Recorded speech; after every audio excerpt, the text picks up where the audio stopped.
George in Montreal. Hey, guys. Hey, George.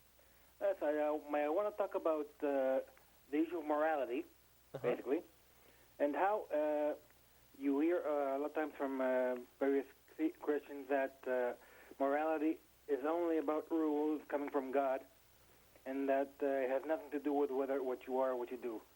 But what I respond usually is that morality, moral laws, basically refer to interaction between people.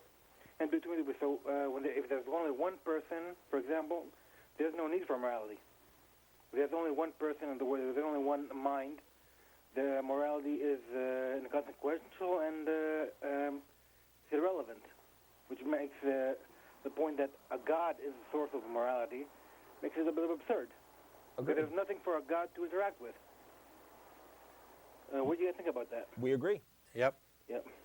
But the other point that I believe that Christians also agree that morality, moral laws, refer to an interaction, because what's the most thing they most often say about morals, that if we atheists don't believe in God, we don't have any morals. We do anything we want. So basically, they are saying that it's an interaction between God and people. That's what morality makes. But they don't accept that. Yeah, it's the interaction between people.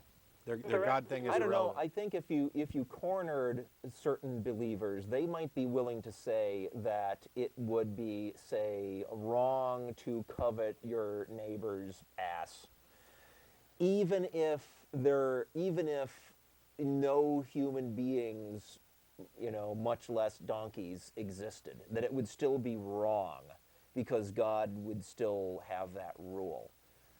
You might find that, but it's nonsensical to talk about rules like that in the absence of people and the objects that the rules refer to. But and I'll go a step further, that on that particular one, their religious ideas, whether they came from a God or not, are just wrong. Well, yeah. That there is, in fact, nothing wrong with coveting. Yeah.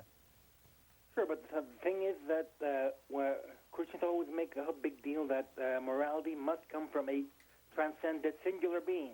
Right. The whole right, point because is that you can't have a morality, which is about interaction of people, from a single being.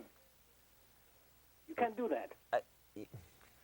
Well, so anyway, that's all I wanted to say. Yeah. I don't want to hog the rest of the show.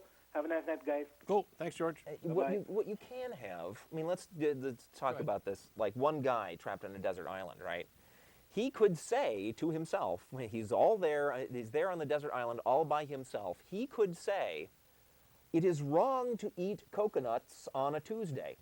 Yeah. Right? He could impose that rule on himself, right? But that's just him making that up, right? Is it in any objective sense, does the fact that he has decided that for himself make it true? No. Now, as soon as you have two people and there's a practical concern like, we might accidentally kill ourselves by eating all the coconuts. So we're going to consciously make the decision jointly that we're going to stay away from the coconuts one day a week so that the coconut crop can survive, right? Now you have a basis for that rule that they have made, and it means something. I guess it could mean it to that one guy if he was in the same issue. He's got a lovely bunch of coconuts. You know what I'm saying?